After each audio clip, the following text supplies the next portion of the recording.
Subject కి ఒక teacher ఉంటారు, అన్ని సబ్జెక్టులు నన్ను చదవమంటారు. ఇంత చిన్న బుర్రలో అన్ని ఎలా నింపాలి?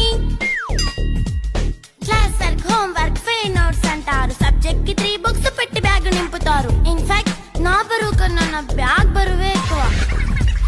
క్వశ్చన్లు, ఆన్సర్లు, సర్ప్రైజ్ టెస్టులు అన్ని దాటుకొని మళ్ళీ స్కూల్ వాన్ ఎక్కేసి అమ్మయ్య ఇక ఇంటికి వచ్చేసామనుకుంటే మార్క్స్ తక్కువ వస్తే చెయ్యాలి అసైన్మెంట్. రిపోర్ట్ కార్డ్ చూపిస్తే ఇంట్లో ఉన్న పనిష్మెంట్. హోమ్ వర్క్ చేయమంటూ మమ్మీ చంపుతుంటుంది. ట్యూషన్ టైం అయిందని డాడీ తరుముతుంటాడు. డాన్స్ క్లాస్ కి వెళ్ళమని తాతయ్య తిడతాడు. స్నాక్స్ తిని వెళ్ళమని నాన్నమ్మ ఆపుతుంది. ఇక అన్నీ అయిపోయాక కాసేపు టీవీ చూద్దామంటే మమ్మీ ఎంట్రీ ఇచ్చింది. బెడ్ ఎక్కమంది. చిన్న నాప్ తీసేలోపు తెల్లారిపోయింది. అయ్యో మళ్ళీ మొదలు ఈ స్కూల్ కష్టాలు.